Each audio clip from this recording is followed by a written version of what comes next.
My name is Tiffany Scurry. I'm the Chief Ethics and Compliance Officer at Western Digital, a global technology company based in Silicon Valley. Very happy to be here today participating in this competition. I think you all know that today's session will have two segments to it. So first we'll do a 10-minute presentation, followed by an opportunity for me to provide some feedback to the team. And then we will move after that into the 90-second presentation. And following the 90-second presentation, we'll have plenty of time afterwards to engage in Q&A. If you'd like to talk about your experience going through this competition, any questions about presentations or anything like that, if that would be helpful, we'll have plenty of time to engage in a conversation afterwards. So if you're ready to get started, then I can go ahead and give instructions for the first 10-minute section and kick that off. Okay, great. So in this 10-minute presentation portion, you have been called back by the company that you gave your full presentation to yesterday for a second visit. So congratulations for that. They have asked you to speak only about the ethical aspects of the problem today and to explain why your solution successfully handles any ethical issues. You will have 10 minutes. There will be no Q&A. You cannot use slides or video, and you probably don't want to have more than 2 or 3 members of your team work on this portion. So with that, as soon as you're ready, go ahead and get started on your 10-minute presentation. Good afternoon, Work Together Board of Directors. My name is Soyun Minju, and we are Impact Consulting Group. We are grateful for this opportunity to elaborate on the ethical implication of our proposal. Have you felt like you're locked in a closet during this time of pandemic? Did you feel frustrated because you cannot travel as much? Such a sense of isolation is something that people with disabilities deal with every day. We are focusing on persons with reduced mobility, and their population account for 2.5 million in South Korea. Despite their desire to travel, they are ignored in the tourism industry and struggling with 3 barriers: physical, information, and perception. As mentioned in the previous presentation, Work Together is our key stakeholder for creating tourism without barriers.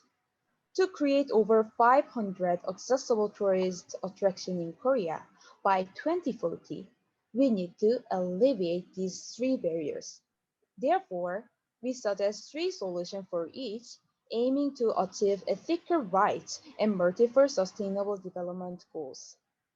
First, to solve physical barriers that challenges persons with reduced mobility to travel, we provide services to improve accessible tourism infrastructure. Work Together and their parent company, Hanmi Global's primary expertise are renovation, so we can renovate accommodation by gathering demands from accommodation applications. Next, to make transportation accessible, we suggest making taxi accessible with SoCar. SoCar is looking to diversify its rental car services to the taxi industry. Through this effort, we can expect an increased number of accessible tourist attractions in the future. This solution is related to achieving Sustainable Development Goal 11, Sustainable Cities and Communities. The ethical principle is that freedom of movement, mobility rights, or the right to travel are fundamental human rights. In particular, Target 11.7 aims to provide universal access to safe, inclusive, and accessible spaces for women, children, older persons, and persons with disabilities. By alleviating physical barriers, we expect to increase the number of accessible tourist attractions. This aim is in alignment with the Declaration of Human Rights from the United Nations, which asserts that everyone has the right to freedom of movement and residence within the borders of each state. However, employees' lack of understanding of persons with reduced mobility can lead to another ethical issues. Even though infrastructures might become accessible after construction, persons with reduced mobility can still experience discrimination against employees who work for accommodations and taxis. Therefore, before building infrastructures, raising awareness through campaigns and education should be considered. Secondly, information barriers. Persons with reduced mobility lack quality information regarding tourist attractions, routes, travel perks, and local facilities. We propose to create an accessible map by gathering detailed information from the residents, tourists, and volunteers. This approach touches upon Sustainable Development Goal 10, reduce inequality. The ethical principle of Goal 10 is that society has to protect and nurture marginalized population through a mature understanding of people with disabilities. Target 10.2 ensures universal access to tourism services and promotes social, economic, and political inclusion. Therefore, we aim to narrow the information inequality gap by providing an accessible map for people with disabilities. However, the local residents and tourists could provide fake or false reviews, or restaurant owners can write a fraudulent review to harm their competitors. By running a monitoring system of experts, we could provide information that is accurate and reliable.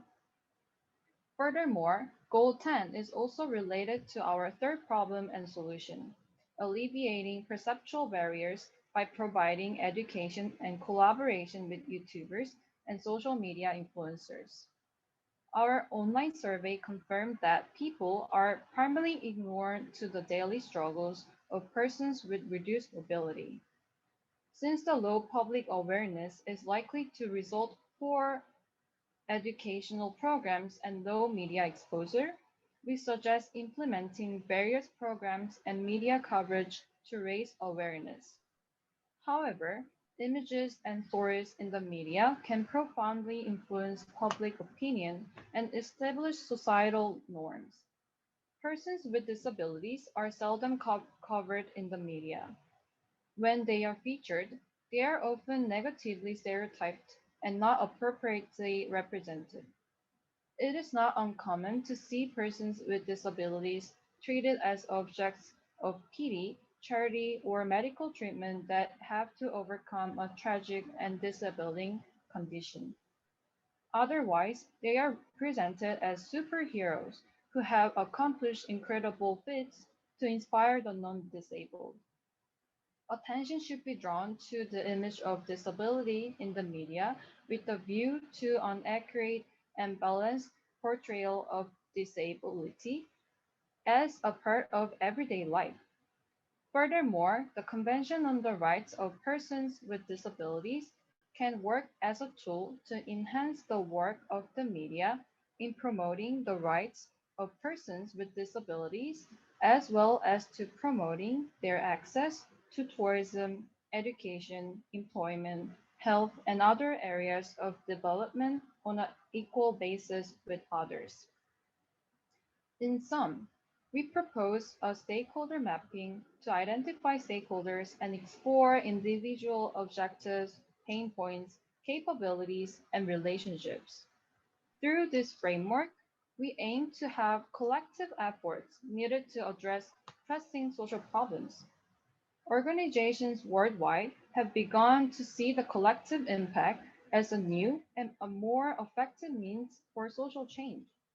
However, there have been low partnerships efforts among different stakeholders for the same goal due to disparate priorities.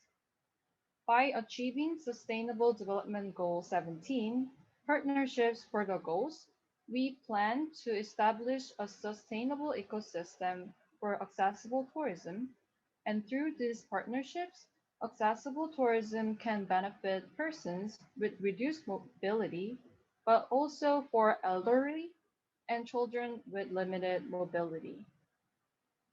This was our presentation, and thanks for listening. Okay, great. Very nicely done. It was within the 10 minutes, and there were a lot of things about your presentation that I really, really enjoyed. The way that you started out with talking about a very relatable situation, so asking, how have you felt being homebound because of COVID? Do you know what that feels like? Did you enjoy it? Well, guess what? There's a whole population of people who that's what their life is like their entire life, not just for 1 year during the pandemic. I thought that was very effective. It was a very good way to bring me into what is the problem that you're trying to address so that I could understand it on a personal level. That was very nicely done. I also really liked how you laid out for me the organization of what the presentation was going to be. So you explained at the beginning, there are 3 barriers that we're trying to overcome. And for each barrier, I'm going to tell you 3 proposed solutions. That gave me the exact map that I needed to know where we were in your presentation, how much further we had to go, which things I should be taking notes on. It was like, oh, this is one of the barriers and this is the second solution. That was really, really great because then I was able to track what you were saying. I didn't get lost. I didn't wonder, is there more coming? So that was very effective. Your pace and cadence of delivery was also really good. You were very clear, very articulate. I could understand everything that you were saying. It was just a really, really well delivered presentation. So very good. And for all of the different solutions too, you did a nice job tying it to what the actual goals were. So I was getting the impression as you went along, you know, gosh, if we were to adopt all of these recommendations, I mean, we didn't talk about cost because that wasn't part of today's exercise. But if we're to adopt all of these, I'm going to be addressing so many of the goals. This is a wonderful thing. So you just clearly really did your homework on this, but I think mostly what I appreciated was the really clear and compelling way that you delivered it. So it was very nicely done.